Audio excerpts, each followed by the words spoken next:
Donc le thème qui nous a été révélé par la vision de l'apôtre, et là où nous sommes, nous, en tant qu'enfants de Dieu, ou en tout cas nous essayons en tant qu'enfants de Dieu sur cette année 2024, d'essayer de multiplier plusieurs aspects, plusieurs dimensions de nos vies. Amen.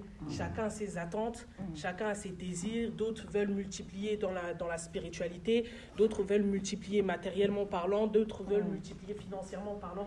Ce n'est pas mauvais, alléluia, parce que le Seigneur appelle justement à chacun d'entre nous de prospérer dans tous les domaines de notre vie. Amen. Parce que si le Seigneur nous dit d'être heureux et de vivre de joie et de bonheur, c'est que le Seigneur veut aussi qu'il n'y ait pas que l'aspect spirituel qui soit multiplié, mais que tous les autres aspects aussi puissent apporter la paix en dedans de nous. Amen. Donc, on sait que le thème général, c'est la multiplication. On a eu beaucoup de sous-thèmes, alléluia. Et moi, aujourd'hui, mon sous-thème, c'est quel est l'objectif ou quel est le but de ta multiplication. Amen. Nous avons souvent vu donc la mentalité, nous avons vu aussi la parole, la foi, nous avons vu aussi la soustraction, le fait de soustraire avant de multiplier, alléluia. Mais moi, je veux parler à un peuple où je pose la question à chacun d'entre vous, quel est notre but dans la multiplication? Quel est notre objectif final? Alléluia. Parce qu'à la fin de cette exhortation, vous comprendrez que c'est l'objectif qui permet de débloquer la multiplication dans nos vies. Amen. Souvent, on se dit, on prie un Dieu qui est vivant. Oui, c'est vrai, on prie un Dieu qui est vivant, un Dieu qui est capable, un Dieu qui a la capacité de faire toutes choses. Mais on prie aussi un Dieu qui est rempli de principes. Et à partir du moment où on ne respecte pas les principes de Dieu, il y a des blocages qui peuvent se créer. Alléluia. Et souvent, les chrétiens n'aiment pas entendre ça. Parce que pour eux, ils se disent, comme on prie le Dieu vivant, le Dieu unique, les faux dieux sont rien devant lui. Il n'a aucun ennemi, aucun adversaire. Donc, ça veut dire que même si je ne respecte pas les principes, Dieu pourra ouvrir la porte. Alors que nous nous trompons. Le Seigneur a des principes, le Seigneur a des valeurs. Et le Seigneur veut que nous qui soyons de la même nature que lui, nous respectons ses principes et ses valeurs pour accéder à la multiplication. Alléluia. Amen. Donc, c'est la question que on doit se poser en tant qu'enfant de Dieu, peu importe la dimension de notre multiplication. Amen. Comme j'ai donné dans l'introduction, ça peut être financier, ça peut être machin, que personne ne te condamne parce que tu veux multiplier tes finances. Tu peux multiplier tes finances. Alléluia. Parce que si le Seigneur veut t'utiliser dans les finances pour bénir d'autres personnes, pour amener tes richesses à être une source de bénédiction pour plusieurs personnes, si toi, tu te freines avec une mentalité que non, les finances, c'est diabolique, etc., mais finalement, tu vas bloquer la destinée que Dieu a mis en dedans de toi. Alors, la multiplication est à chacun de nous en fonction de notre dimension et de notre appel avec le Seigneur. Alléluia. Donc, on va prendre, pour illustrer un peu ce thème, Actes des Apôtres 8, de versets 4 à 25. Donc, c'est une longue lecture et en plus, je vais développer au fur et à mesure. Donc, s'il y a un bien-aimé qui peut commencer à lire et que ça ne le dérangera pas, que je le coupe à chaque fois pour qu'on puisse s'arrêter et se concentrer sur certaines parties. Amen. Amen.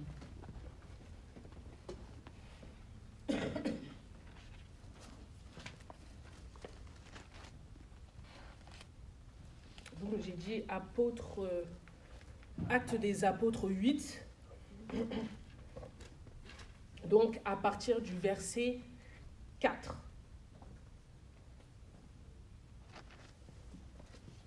Amen. Vous me faites signe quand vous êtes...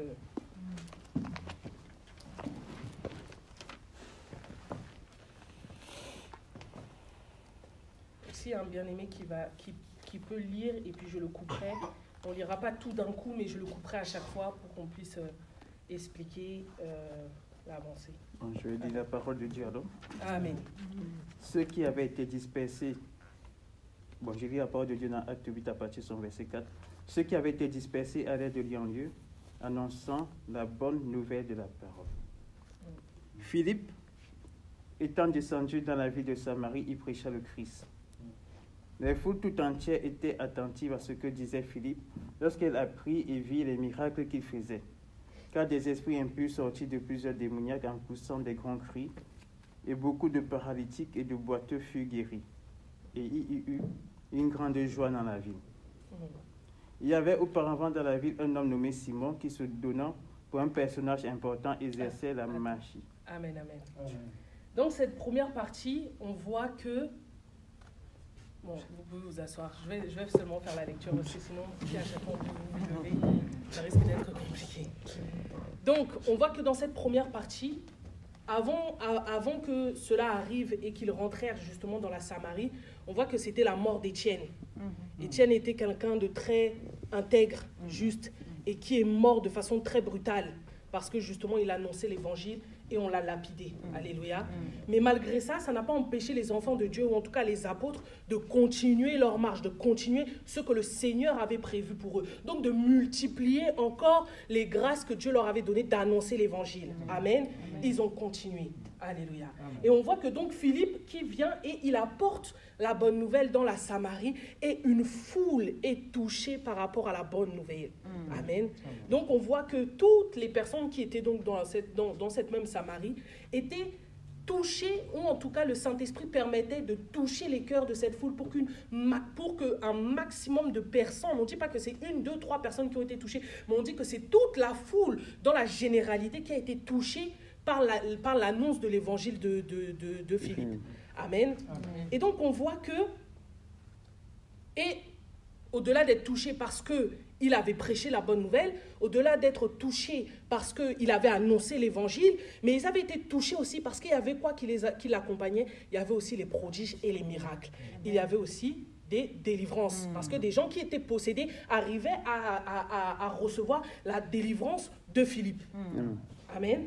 Et donc on voit que, et surtout je me pose la question, dans le siècle où nous vivons présent, c'est vrai que souvent on s'attarde plus sur les actes et sur ce que les personnes font que sur les paroles. Mais on voit que par rapport à Philippe, la foule a été touchée par rapport à 2 choses, la parole et les actes. Amen. Et ensuite, quand on avance un peu plus loin dans l'histoire, donc je vais lire à partir du verset 9, or, depuis quelque temps, moi c'est version Semeur, donc si votre version c'est lui second, moi c'est version Semeur. Or, depuis quelque temps, un homme nommé Simon, moi je veux m'arrêter sur Simon, un homme nommé Simon s'était établi dans la ville et exerçait la magie. Donc on peut voir que quand Philippe est rentré dans cette foule, dans cette, on va dire dans cette ville, on va parler dans notre génération actuelle, quand il est rentré dans cette ville, qu'il a commencé à parler de l'évangile, à parler, d'annoncer la bonne parole, à dire la vérité, on se rend compte que dans cette ville, il y avait déjà des forteresses qui étaient installées. Il y avait déjà quelqu'un qui faisait ces trucs à l'intérieur de la ville et qui impressionnait, on va le voir, le peuple. Amen. Parce qu'il dit que Simon était établi. Donc, il était établi. Quand on dit établi, c'est une personne qui est ancrée. Ça veut dire que c'est une personne qui est là depuis longtemps. Ça veut dire que c'est une personne qui a fait ses trucs, parce qu'on dit qu'il faisait sa magie, donc il faisait ses trucs depuis plusieurs années. Et ça veut dire que la même foule qui habitait dans cette Samarie avait donc les mêmes routines, les mêmes habitudes, les mêmes croyances et les mêmes, comment on peut dire, les mêmes gris-gris. Donc, ils n'avaient pas du tout la vérité. Mais quand Philippe est rentré, c'est là que Philippe a apporté cette grâce-là de dire, venez, sortez de la fausseté, venez dans la vérité. Amen. Mais Simon, donc, qui était là, établi dans la ville et exerçait la magie, il émerveillait le peuple de Samarie. Donc, je ne sais pas si moi j'ai cherché la définition de émerveiller. Quand on dit émerveiller, on parle souvent de émerveiller par rapport à une femme et un homme qui sont émerveillés parce qu'ils sont tellement surpris de ce qu'il est en train de faire qu'ils peuvent se dire que non, ça peut que être vrai. Même si je sais qu'il... Je ne vais pas dire même si je sais qu'il nous ment, parce que je pense qu'ils ne le savaient pas, mais pour eux, c'était la vérité. Donc si quelqu'un venait leur dire que ce qu'il est en train de faire, Simon, c'est faux, je pense qu'eux tous se seraient levés et auraient dit non, non, non, non. On protège Simon. Simon, c'est celui qui nous a déliés de plein de choses, alors que finalement, c'était le contraire. Amen. Amen. Donc, il émerveillait le peuple de Samarie et prétendait être un grand personnage. Donc, ça veut dire qu'au-delà d'émerveiller les gens, lui-même, il avait une haute opinion de lui-même.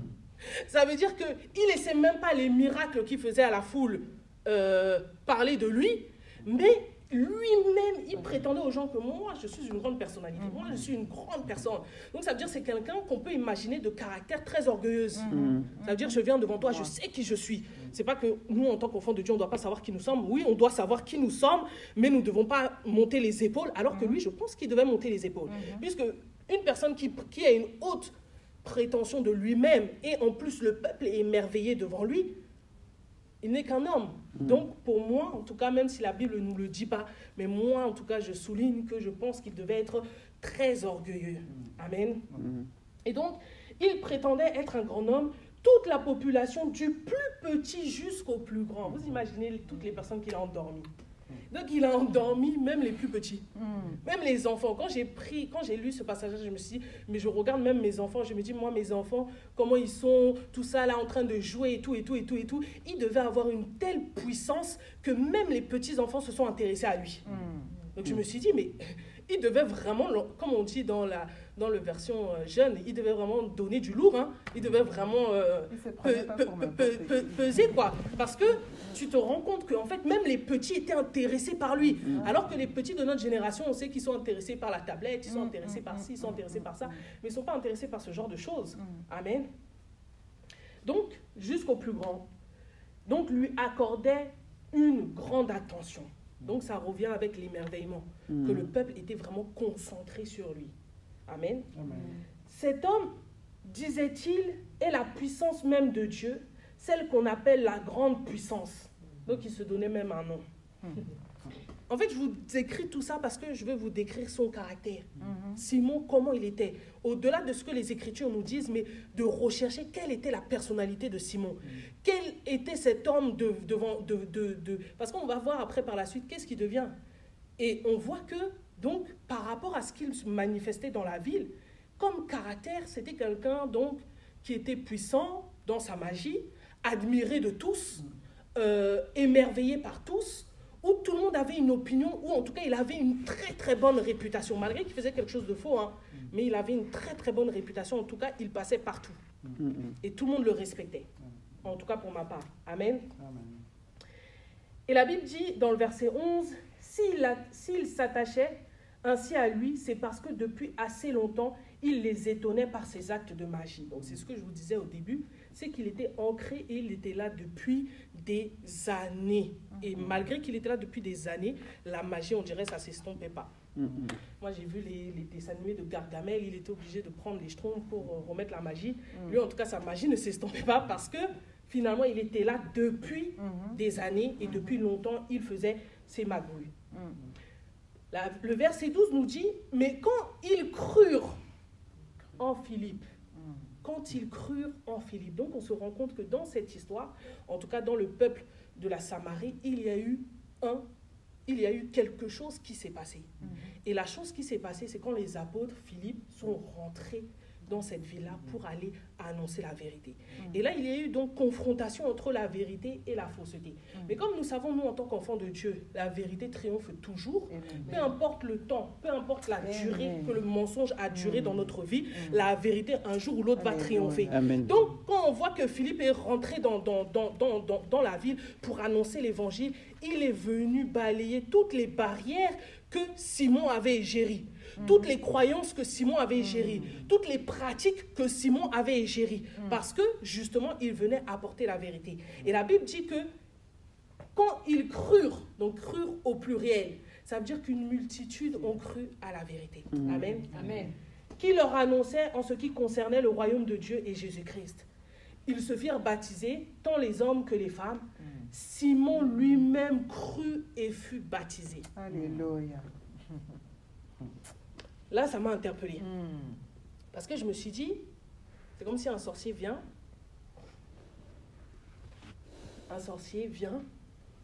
qui est dans l'occultisme, la magie depuis des années, qu'il est ancré dans ça. Il vient en une fraction de seconde, lui aussi il croit et il veut se faire baptiser. J'ai essayé de me mettre à la place de Simon.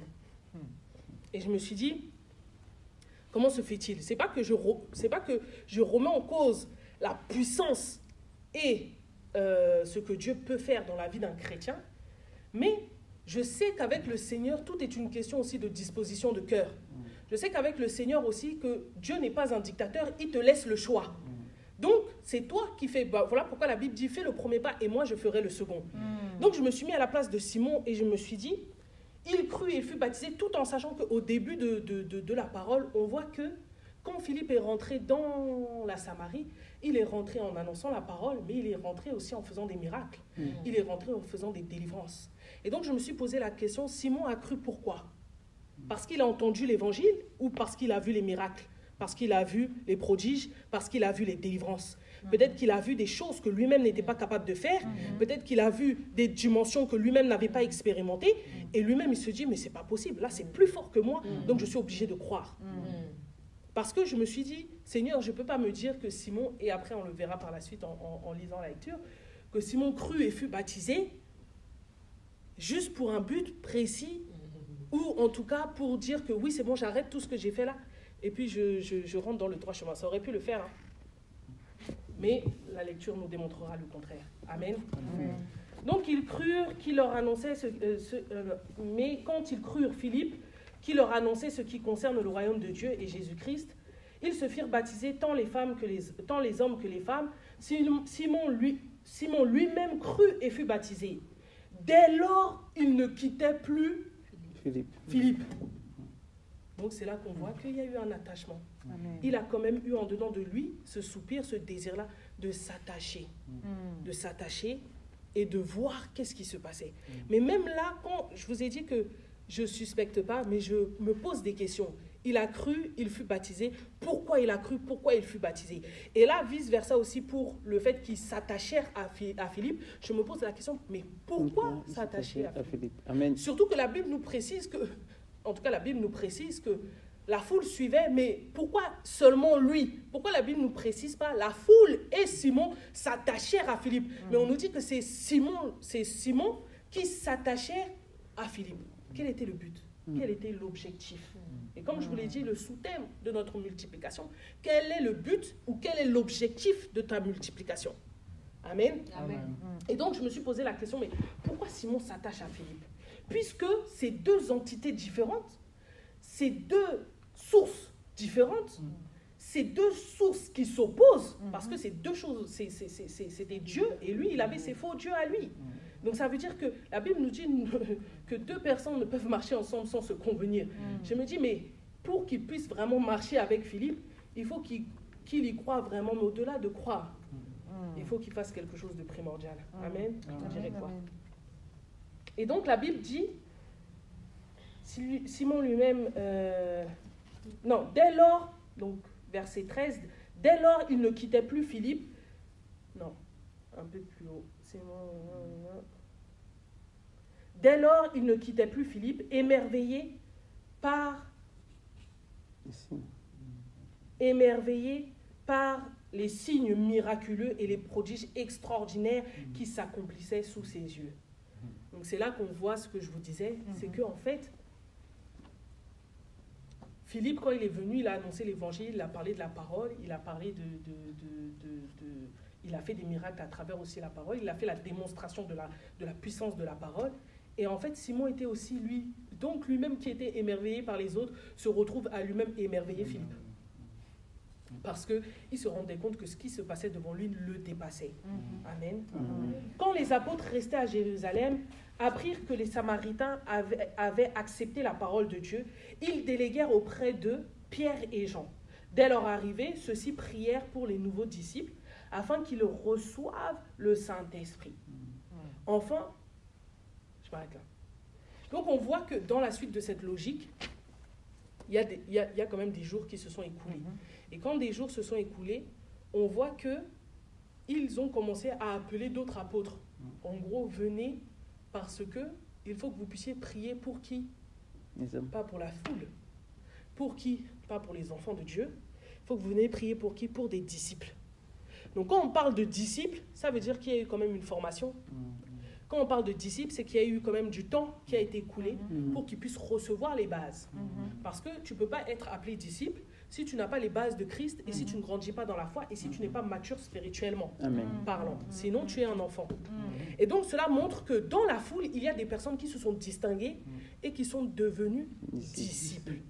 Et là, parce qu'ils sont devenus disciples, ils atteignent une autre dimension. On demande à d'autres apôtres de venir et de prier pour eux en leur imposant les mains pour qu'ils puissent recevoir le Saint-Esprit. Donc, on voit que pour être aussi disciples, c'est qu'ils ont travaillé. Quand je dis travailler, ce n'est pas travailler manuellement. Ils ont travaillé sur leur propre personne. Ils ont travaillé sur leur caractère. Ils ont travaillé sur leur personnalité. Parce qu'un disciple, pour moi, en tout cas personnellement, travaille son caractère, travaille sa personnalité, afin de ressembler à Christ. Amen. Amen. Parce que, comme nous sommes appelés à être comme Christ, nous devons travailler en dedans de ça. Le mot disciple n'est pas donné à n'importe qui. Le mot disciple se mérite dans le sens parce qu'il y a un travail qui a été fourni, parce qu'il y a des preuves qui ont été vues, qui ont été constatées, il y a un changement qui a été opéré. Amen. Et parce qu'ils ont travaillé, parce qu'ils ont changé, parce qu'ils se sont améliorés, parce qu'ils ont accepté que le Seigneur les brise par peut-être la bouche des apôtres, ça j'extrapole, mais c'est pour imaginer, sûrement ils ont accepté d'être brisés par les apôtres, ils ont accepté d'être enseignés par les apôtres, ils ont accepté d'être exhortés, d'être transformés, d'être maliés, d'être perfectionnés pour arriver au stade de disciples. Et ils ont une récompense qui est la récompense qu'on appelle d'autres apôtres pour prier pour eux et imposer leurs mains. Amen. Mais on voit que malgré que le temps s'est écoulé, malgré que le temps a filé, Simon est toujours là. Simon est toujours là. Donc ça veut dire que Simon n'a pas abandonné. Ça veut dire que Simon, malgré que le temps a coulé, il est resté là. Peut-être que lui aussi, peut-être il prenait ses enseignements, peut-être que lui aussi il prenait son exhortation, peut-être que lui aussi il restait là, en tout cas dans la présence des apôtres. Amen. Parce que la Bible dit qu'il s'est attaché à Philippe. Il s'accrochait à Philippe. Ça veut dire qu'il est resté. Malgré, donc tous les autres sont restés. Ceux qui sont, après, il y en a d'autres qui sont devenus disciples. Lui, il est là. Amen. Amen. Donc, ils déléguèrent auprès d'eux Pierre et Jean. Dès leur arrivée, ceux-ci prièrent pour les nouveaux disciples afin qu'ils reçoivent le Saint-Esprit. En effet, il n'était pas encore descendu sur aucun d'eux. Ils avaient seulement été baptisés au nom du Seigneur Jésus. Pierre et Jean leur imposèrent donc les mains et ils reçurent l'Esprit Saint. Verset 18. Simon vit que l'Esprit Saint était donné aux croyants quand les apôtres leur imposaient les mains. Donc on voit que, ce que je vous disais, Simon était encore là. Parce que lui-même a vu que les apôtres étaient là et lui et imposait les mains aux autres disciples. Alors il proposa de l'argent. Et c'est là la mère de mon message. Il proposait de l'argent. Franchement, quand j'ai lu ce passage hier, j'ai été choquée. Je me suis dit, mais comment quelqu'un peut se permettre de quelque chose de spirituel, demander de payer pour recevoir? Je me suis dit, c'est comme s'il était en train de monnayer avec Dieu. Je me suis dit, mais c'est pas possible. Et vous savez, quand je me suis dit ça, parce que ça m'a révolté un peu quand j'ai lu ça, je me suis dit, mais c'est pas possible. Comment machin... Et puis j'ai eu une inspiration dans mon cœur qui me disait, beaucoup de chrétiens monnaient Dieu, essayent de monnayer avec Dieu. Et j'ai dit, oh, j'étais en train de lire, j'ai dit, Seigneur, donc, on machin. Je dis pas que c'est Dieu qui m'a dit, hein. J'ai dit, c'est une sensation qui m'est montée dans mon cœur en disant que lorsque j'ai lu ce passage-là et que ça m'a révolté, j'ai senti en dedans de moi comme si beaucoup de chrétiens monnaient ou essayent de monnayer avec le Seigneur. Amen. Seigneur, donne-moi ci. Seigneur, donne-moi ça. Si tu me donnes ça, je te donne ma vie. Je te fais ci, je fais ça, nanana. On essaie de monnayer avec Dieu, alors que Dieu, on ne monnaie pas avec lui. Dieu même, on ne négocie pas avec lui. Ce n'est pas n'importe qui peut négocier avec Dieu. Il y a des personnes dans la Bible, oui, qui ont négocié, mais ce n'est pas n'importe qui peut négocier avec Dieu. Amen. Et donc, il dit, alors il leur proposa de l'argent et leur dit, donnez-moi aussi ce pouvoir pour que ceux à qui j'imposerai les mains reçoivent l'Esprit Saint. Donc je me suis dit, en plus de monnayer avec Dieu, je me dis, il est culotté. Il n'a même pas encore reçu l'Esprit Saint, mais il veut payer d'autres personnes pour que ces autres personnes lui donnent le pouvoir d'imposer les mains sur d'autres personnes pour donner l'Esprit Saint. Mais tu ne peux pas donner ce que tu n'as pas. C'est ça. Tu ne peux donner que ce que tu as. C'est ça. Si tu veux donner l'Esprit Saint en imposition des mains, je suppose que Pierre et Jean, quand ils imposaient les mains aux disciples, c'est parce qu'eux-mêmes étaient remplis de l'Esprit Saint et ils transmettaient. C'était un transfert qui se passait. Mais là, tu ne peux pas me dire que moi, je n'ai rien reçu, je n'ai pas eu d'imposition des mains. Je me suis dit que dans sa logique à lui, ce n'était pas du tout logique. Parce que normalement, avant même de négocier, avant même de monnayer, tu aurais dû d'abord t'assurer que Pierre, Jean, je te donne ma tête, tu m'imposes les mains, et puis comme ça, je reçois l'Esprit Saint. Et puis, je me dis, même s'il aurait été un peu plus malin, moi, je ne dis pas, j'aurais fait ça à sa place. Je ne dis pas ça. Mais j'ai réfléchi. Je me suis dit, Élodie, qu'est-ce que tu aurais fait? Moi, je me suis dit, mais qu'est-ce que j'aurais fait? Je me serais faufilé. J'aurais mis ma tête. Puis, peut-être par erreur, quelqu'un aurait imposé les mains. Et puis je serais partie, j'aurais dit à personne. Et puis je serais partie faire mes affaires. Vu que lui, il avait cette habitude-là, puisqu'il faisait la magie. Donc il avait l'habitude d'avoir ses business, de faire ses trucs. Peut-être qu'il disait à l'autre, va me chercher un coq, reviens et puis je vais te faire le truc dont tu as besoin pour avoir la protection dans ton foyer. Donc il avait l'habitude de ces trucs-là. Donc je me dis, mais il n'y a pas de logique. Déjà, tu es là, tu proposes de l'argent. Et en plus de ça, tu demandes quelque chose que tu n'as pas reçu. Donc je me suis dit, non, si, c'est pas possible. Je ne comprends pas. En tout cas, personnellement, sur le moment, quand j'ai lu, je me suis dit, je ne comprends pas la logique de Simon. Amen. Amen. Mais je comprends que c'est peut-être le Seigneur qui permettait. Amen. Amen. Donc il dit, donnez-moi aussi ce pouvoir pour que ceux à qui j'imposerai les mains reçoivent l'Esprit Saint. Mais Pierre lui répondit, que ton argent périsse et toi avec lui, puisque tu t'es imaginé qu'on peut se procurer le don de Dieu avec de l'argent.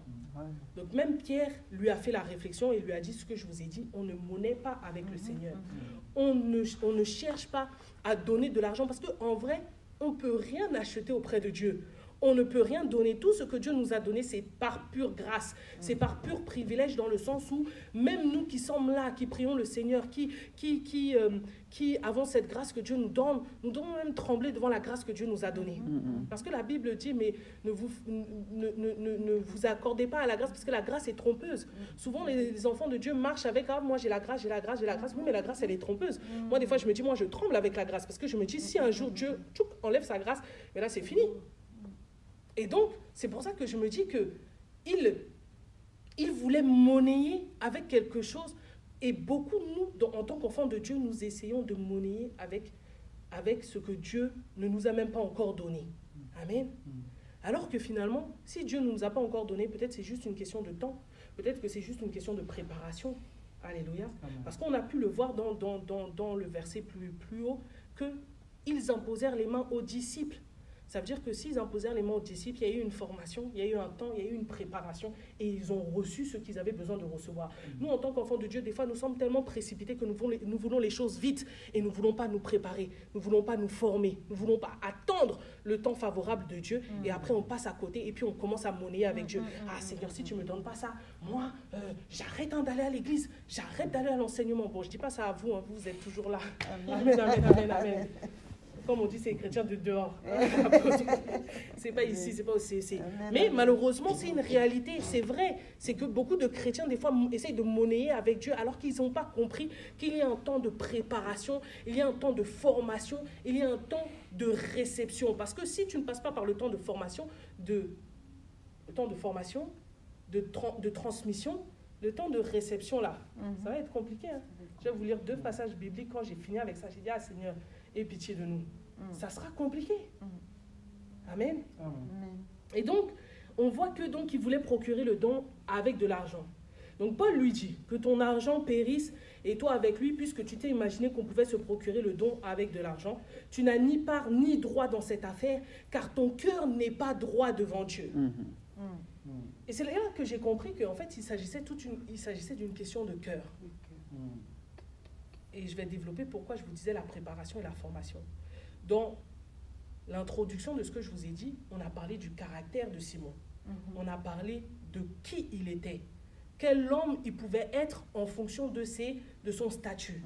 Et on a pu voir que ça pouvait être un homme orgueilleux, qui était admiré de tous, qui était respecté par tous, qui avait une renommée, une réputation tellement grande que dans la Samarie, tout le monde le connaissait, du plus petit au plus grand. Donc ça veut dire que ça pouvait être quelqu'un d'orgueilleux, qui se suffit à lui-même, qui ne compte pas sur les autres, qui ne peut compter que sur lui, et qui est tout simplement vaniteux parce qu'il recherche tout ce qui est... parce qu'il a même été émerveillé juste parce que les disciples ou les apôtres faisaient des choses plus grandes que lui, ce qu'il faisait. Donc il était même vaniteux. Amen. Envieux, il était convoitisseur, il convoitissait ce que les apôtres avaient. Donc, comment dire que quand je l'ai vu, cet homme-là, j'ai pensé aux fruits de la chair, fruits de l'esprit. J'ai dit, ah, lui en tout cas, il était chargé des fruits de la chair. Il avait beaucoup de fruits de la chair. Amen. Mais je me suis dit, bon, ok, on part plus loin dans la lecture, on voit qu'il crut, il fut baptisé, il s'accrochait à Philippe. Et c'est là pourquoi je vous dis un temps de transformation et un temps de transformation et de changement. Pourquoi ? Parce que je me suis dit, pendant tout ce temps-là, normalement, Simon aurait dû changer, aurait dû s'améliorer. Parce qu'il avait la vérité qui était avec lui. Il avait tout simplement les personnes qui étaient là pour lui-même lui apporter le salut. Pourquoi? Parce que c'était justement, on dit, les anciens, je ne vais pas dire les anciens dans la foi, mais ils étaient là pour justement conduire. Pourquoi ils ont réussi à conduire beaucoup de disciples et Simon, ils n'ont pas réussi à le conduire? Pourquoi Simon, ils n'ont pas réussi à le former pour qu'il devienne un disciple? Pourquoi Simon, ils n'ont pas voulu ils n'ont pas réussi à ce que Simon change, que Simon abandonne son orgueil, que Simon abandonne sa vanité, que Simon abandonne son envie, sa convoitise, son orgueil? Pourquoi ils n'ont pas réussi? Et là, on voit que Pierre nous répond, son cœur n'était pas droit. Son cœur n'était pas droit. Ça veut dire que quand je vous ai dit dans l'introduction, Dieu n'est pas un Dieu qui va forcer. Dieu n'est pas un Dieu de dictateur. Dieu est juste un Dieu de principes et de valeurs. Il te dit les principes, il te dit les valeurs. Tu crois, tu peux te faire baptiser, c'est toi qui choisis. C'est toi qui choisis de croire. Ça veut dire que même Dieu ne te dit pas, faut tu croire. Il ne va pas venir avec un bâton pour te dire, tu dois croire absolument et tu dois te faire baptiser absolument. Non, Dieu va venir, il va se révéler à toi et il te laisse le choix. Tu crois. Donc, ce qui s'est passé avec Simon, il a cru, il s'est fait baptiser, il s'est attaché à Philippe, mais bizarrement, dans la finalité des choses, on se rend compte que son cœur n'était pas droit devant le Seigneur. Son cœur n'était pas droit devant le Seigneur parce que quel était son but et quel était son objectif? Quel était son but dans sa croyance? Quel était son objectif dans son baptême? Quel était son objectif quand il s'attachait à Philippe? Et quel était son but quand il s'est attaché à Philippe? Et c'est là qu'on voit que finalement, tout ce qu'il traînait en dedans de lui, quand il était dans la magie, même en Christ, il continuait à traîner les choses comme ça. Ça veut dire, même en Christ, il n'y avait pas de changement. Même en Christ, il n'y avait pas de transformation. Même en Christ, il faisait la même chose. Donc, il restait orgueilleux, il restait vaniteux, il restait dans ces choses comme ça. Combien de chrétiens nous sommes comme ça?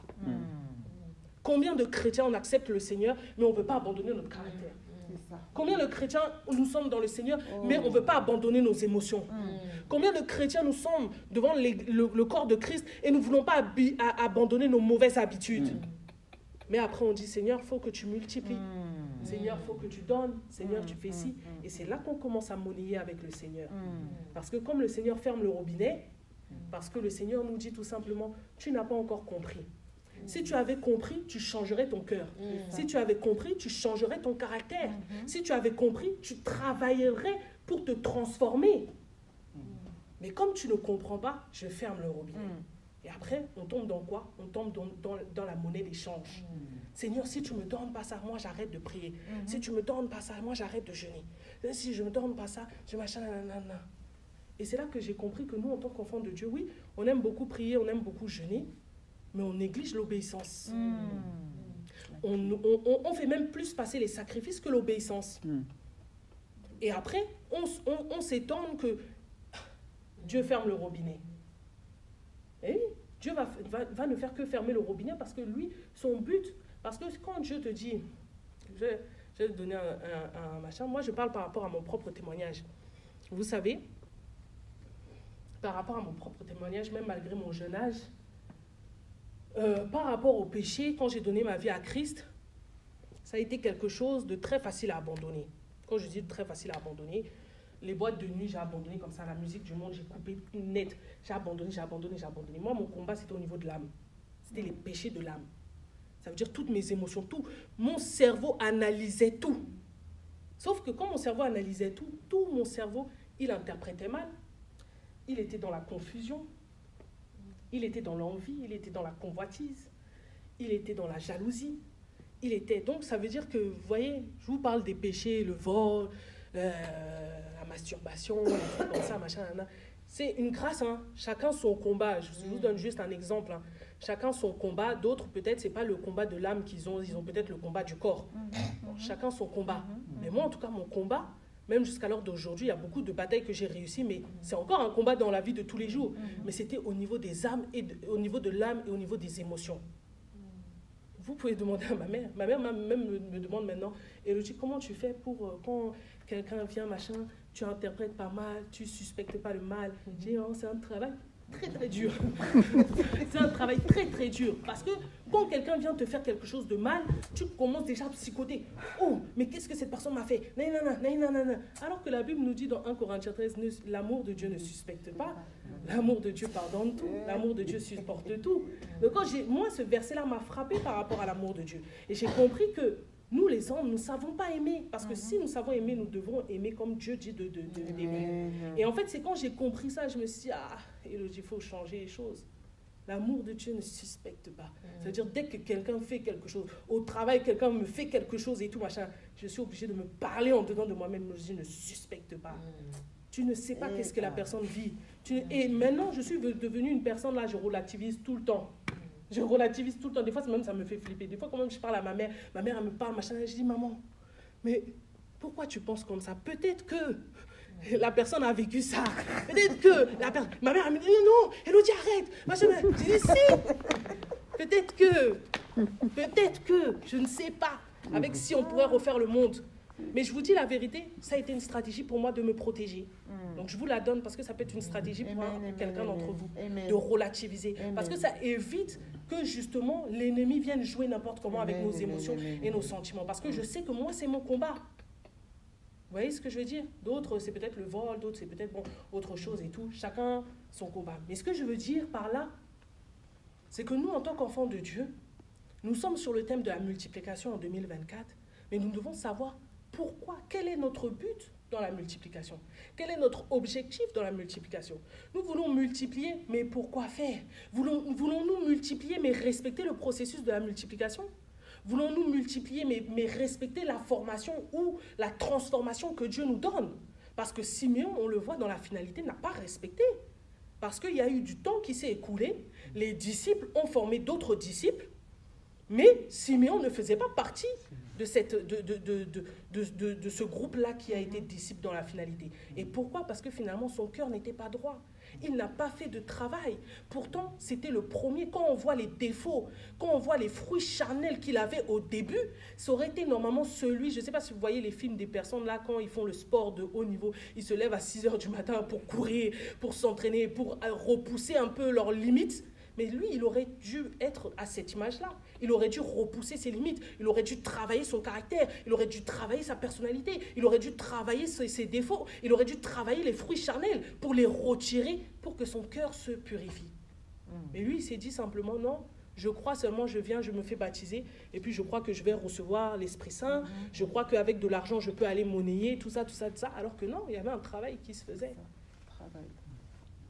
Et quand ce travail se fait, c'est là que tu trouves réellement le but ou l'objectif de ta multiplication. Parce que c'est là que le Seigneur t'ouvre les yeux.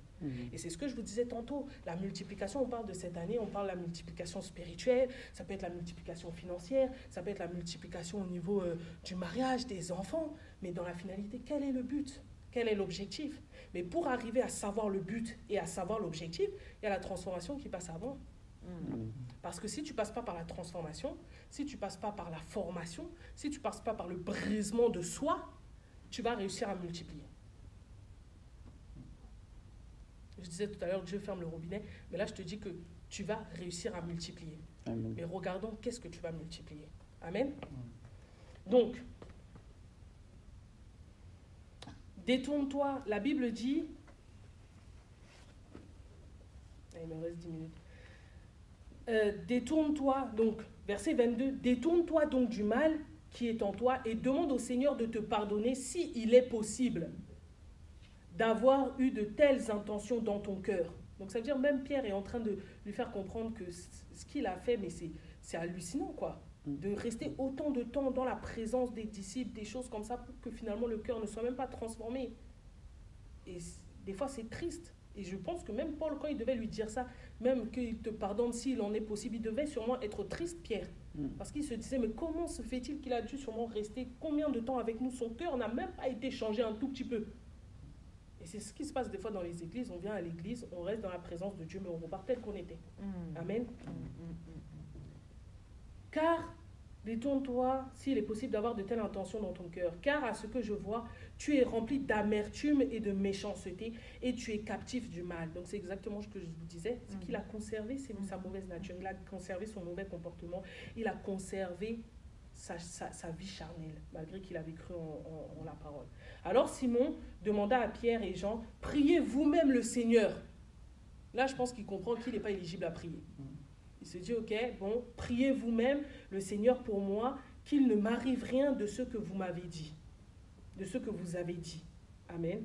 Amen. Et c'est là que je me suis posé la question, mais qu'est-ce que Pierre et Jean lui ont dit qu'il veut que le Seigneur prie? Et c'est là, quand je remonte un peu plus haut, quand Pierre dit que ton argent périsse et que toi périsses avec lui. Je me suis dit, même dans la réprimande, le gars, il a pensé à son argent.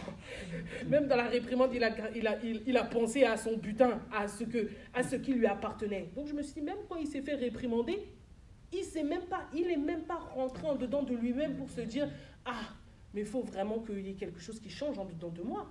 Non, il est resté buté sur sa... On pourrait rajouter un troisième, un autre défaut, il était sûrement têtu. Borné, têtu. Parce qu'il est resté dans sa conviction. Amen. Et la Bible dit, Pierre et Jean continuèrent à rendre témoignage à Jésus-Christ en annonçant la parole du Seigneur, puis ils retournèrent à Jérusalem tout en annonçant l'évangile dans un grand nombre de villages samaritains. Amen. Donc on voit même que Pierre et Jean sont passés à côté. Ils lui ont fait la réprimande et ils sont partis. Amen. Maintenant, si vous avez pu comprendre le sens de mon message, c'était tout simplement de dire que, en tant qu'enfant de Dieu, lorsque nous cherchons à multiplier, ce n'est pas mauvais, parce que c'est ce que le Seigneur nous appelle à faire, mais qu'en tant qu'enfant de Dieu, nous devons réellement passer par des temps de transformation, de formation, de brisement par rapport au Seigneur, pour réellement connaître le but et l'objectif de notre multiplication. Parce que, oui, on pourra se multiplier. Et je vais lire tout simplement, Matthieu 7, si quelqu'un peut lire Matthieu 7, 21 à 23.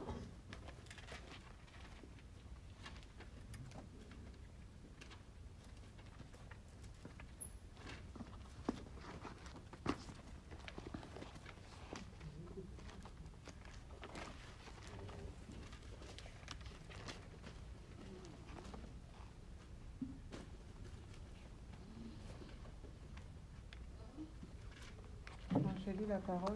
Moi, j'ai parole de vie. Alors, Matthieu 7, 21 à 23. Pour entrer dans le royaume des cieux, il ne suffit pas de dire « Seigneur, Seigneur ». Il faut aussi faire la volonté de mon Père qui est dans les cieux. À 23. À 23, pardon. Quand je viendrai pour juger les gens, beaucoup me diront « Seigneur, Seigneur ». C'est en ton nom que nous avons parlé. C'est en ton nom que nous avons chassé les esprits mauvais. C'est en ton nom que nous avons fait de nombreux miracles. Alors, je leur dirai, je ne vous ai jamais connus. Allez-vous-en loin de moi, vous qui faites du mal. Amen. La version parole de vie. Amen. La version Semeur dit, pour entrer dans le royaume des cieux, il ne suffit pas de dire Seigneur, Seigneur, il faut accomplir la volonté de mon Père céleste. Au jour du jugement, nombreux sont ceux qui me diront Seigneur, Seigneur, n'avons-nous pas prophétisé en ton nom? N'avons-nous pas chassé des démons en ton nom? N'avons-nous pas fait beaucoup de miracles en ton nom? Je leur déclarerai alors, je ne vous ai jamais connus. Allez-vous-en, vous qui pratiquez le mal. Amen. Donc quand je vous disais tout simplement que si nous ne passons pas par nos temps de transformation, si nous ne passons pas par notre temps de formation, si nous ne passons pas par le temps de brisement en tant qu'enfants de Dieu, nous multiplierons. Mais c'est ça que nous multiplierons. Nous arriverons à multiplier les choses. Nous ferons les délivrances, nous ferons les miracles, les choses. Parce que quelqu'un peut avoir le don de puissance, de guérir les malades, etc. Dieu a dit dans sa parole qu'il ne se révoque pas des dons qu'il a donnés. Donc ça veut dire que tu peux avoir ce don en dedans de toi. Mais la Bible dit, allez-vous-en, vous qui pratiquez le quoi? Le mal. Donc à partir du moment où on te dit que tu pratiques le mal, ça fait référence aussi à l'état de cœur. Parce que le cœur est le trésor de chacun d'entre nous. Du cœur sort le bien, du cœur sort le mal. La Bible dit que c'est de l'abondance du cœur que la bouche parle. Mais la Bible dit que c'est le cœur qui est les sources de vie et par qui tu peux même bénir et par qui tu peux même maudire. Ça veut dire que ton cœur, si tu pratiques le mal, c'est que ton cœur est mal. c'est que ton cœur est mauvais. Mais pour que ton cœur soit mauvais, puisque nous tous, nous avons été rachetés, nous tous qui étions pécheurs, nous tous qui avions un cœur mauvais dans le passé, quand nous étions dans le monde, nous avons été rachetés par la grâce de Dieu. Mais si nous restons tels que nous étions dans le monde, mais que nous avons juste cru et baptisé, quelle est la différence entre Siméon et nous? La différence entre Siméon et nous, c'est juste que Siméon faisait la magie. Nous, peut-être, nous ne faisons pas la magie, mais nous pratiquons le mal.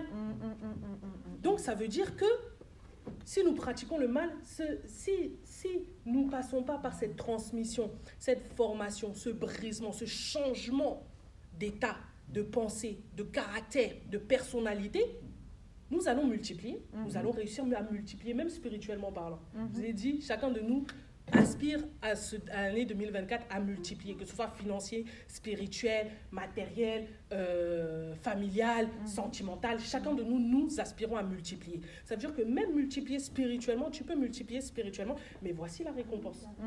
Voici la conséquence. Voici ce qui va nous arriver si nous ne faisons pas ce travail en amont, si nous ne connaissons pas le but et l'objectif de notre multiplication. Amen. Parce que c'est en nous brisant, en nous transformant, en nous changeant que le Seigneur peut nous donner maintenant la stratégie de notre multiplication. Je te multiplie à devenir riche parce que tu dois venir soutenir l'Église. Tu dois être une source de bénédiction pour ta famille. Tu dois sauver des personnes qui sont dans des difficultés tellement énormes. Tu dois aider ton frère, tu dois aider ta sœur. Parce que c'est pour ça. Voilà pourquoi mon but a été d'être enrichi financièrement. Mais si je t'enrichis financièrement et que tu n'as pas fait le travail sur toi, tu ne t'es pas formé, tu ne t'es pas transformé, tu n'as pas changé ta nature, quand tu auras l'argent, c'est les épaules qui vont monter. Et tu vas te retrouver à la fin où on te dit « Ah, je ne te connaissais pas ». Et même dans le domaine spirituel, on aspire à plus de Seigneur, plus de dimensions, plus. Mais pourquoi? Pour imposer les mains, quand je dis Faya, les gens tombent. Mais quand je vais dire Faya, les gens vont tomber, les gens vont tomber. Mais après, qu'est-ce que le Seigneur dira de moi? J'ai pratiqué le mal parce que je n'ai pas été assez formé, je n'ai pas été assez forgé, je n'ai pas été assez transformé, je n'ai pas été changé, ma nature n'a pas été changée. Je suis restée telle qu'elle malgré que j'ai accepté le Seigneur. Et qui fait que les grâces et les dons que le Seigneur a mis en dedans de moi se sont déployés, mais c'était pour un but et un objectif qui ne glorifiait pas le nom du Seigneur, mais qui glorifiait mon orgueil. Et voilà comment je passe à côté. Parce que mon objectif, mon but, ma motivation n'est pas bonne. Et là, on le voit sur l'aspect spirituel. Amen. Luc 17, et après on va finir sur ça. Luc 17, versets 26 à 28, je vais le lire comme ça, on va plus vite. Amen. La Bible dit dans Luc 17, 26 à 28, la Bible nous dit « Le jour où le Fils de l'homme reviendra, les choses se passeront comme au temps de Noé. » Donc comme au temps de Noé, on connaît tous le temps de Noé. Amen.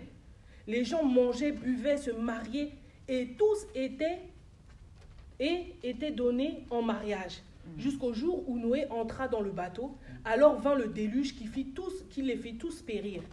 C'est encore ce qui est arrivé au temps de Lot. Les gens mangeaient, buvaient, achetaient, vendaient, plantaient, bâtissaient. Mais le jour où Lot sortit de Sodome, une pluie de feu et de soufre tomba du ciel et le fit tous périr. Il en sera de même le jour où le Fils de l'homme apparaîtra. Amen. Là, moi, maintenant, je vous parle de la multiplication même matérielle. Donc, ça veut dire que là, c'est Luc, ça veut dire que c'est l'Évangile. Donc, ce n'est pas l'Ancien Testament, c'est le Nouveau. Et donc, cela nous montre que dans les temps de la fin, dans le temps de Noé, dans le temps de Lot, c'était des païens, qu'on soit d'accord. Mais moi, quand je lis ce passage-là, je me dis, même les chrétiens, je pense qu'en ce jour de la fin, se retrouveront dedans. Se retrouveront dans ça. Parce que justement, un chrétien qui reste comme Siméon, qui reste comme Simon, à rester avec sa nature charnelle, à ne pas vouloir transformer l'état de son cœur, sa nature, je suis désolée, quand il voudra multiplier même matériellement parlant, mais c'est ça qu'il voudra faire. Il voudra multiplier sa richesse pour quoi? Pour boire. Il voudra multiplier sa richesse pour pouvoir manger. Il voudra multiplier sa richesse pour bâtir des immeubles, ce qui est synonyme de prospérité même financière, d'entrepreneuriat, de business. Amen. Ils vont vouloir se marier. Qui ne cherche pas en tant que chrétien à se marier aujourd'hui? Amen. Ils vont tous vouloir aller se marier, etc., etc. Mais l'objectif même du mariage, c'est pourquoi? Le but de l'objectif du mariage, c'est pourquoi? Amen. Alors que, donc on voit que dans les évangiles, que la multiplication spirituelle, la multiplication matérielle pourra arrivera. Mais soyons de ceux qui arrivent parce que le Seigneur a donné son aval. Parce que nous nous sommes transformés, nous nous sommes changés, nous avons changé notre nature. Nous ne sommes plus de ceux que nous étions d'hier. Nous ne sommes plus les mêmes personnes que nous étions hier, mais nous sommes transformés en Christ et nous connaissons le but de notre multiplication. Nous connaissons l'objectif de notre multiplication. Afin que quand l'ennemi viendra me déstabiliser, parce que l'ennemi peut venir me déstabiliser, hein, quand l'ennemi viendra me déstabiliser, je connaîtrai le but et l'objectif de ma multiplication. Et ma multiplication ne servira pas à des choses qui ne glorifient pas le Seigneur, mais servira pour la volonté, pour accomplir et pour faire la volonté de Dieu sur la terre. Amen. Et la volonté de Dieu sur la terre, c'est quoi? C'est de faire avancer son royaume pour qu'un maximum puisse donner sa vie à Dieu parce que Jésus-Christ revient bientôt. Amen. Amen. Donc en tant qu'enfant de Dieu, surtout au CEC, apprenons à nous transformer, apprenons à changer notre nature, apprenons à travailler sur nous. Je vous ai donné mon propre témoignage. Moi, j'ai travaillé. Quand on dit travailler, c'est oui, c'est vrai, c'est la prière. Oui, c'est vrai, c'est le jeûne. Oui, c'est vrai, c'est lire la parole, ça m'a fait du bien. Mais c'est aussi travailler. Quand je dis travailler, c'est travailler. Quand une situation venait devant moi, je me dressais face à la situation, je me parlais à moi-même. Je disais même à Zito, il n'y a pas longtemps, je pense que les gens me prenaient même pour une fois, parce que des fois, quand une situation arrivait, je parlais même à haute voix. Je parlais même à haute voix pour me dire que quand je sentais le son de ma voix sortir, je me disais, ça me convainc plus. Donc, je ne me parlais pas même intérieurement. Amen. Mais c'est ça, travailler pour s'améliorer. C'est ça, travailler pour se changer. Je ne dis pas que c'est en un claquement de doigts, mais nous devons le faire. Et plus nous le ferons, plus le Saint-Esprit sera là pour nous épauler, pour nous accompagner et pour nous permettre de réussir dans cette voie. Amen. Donc, connaissons le but, connaissons l'objectif de notre multiplication pour ne pas passer à côté. Amen. Amen. Ça y est, abondamment béni.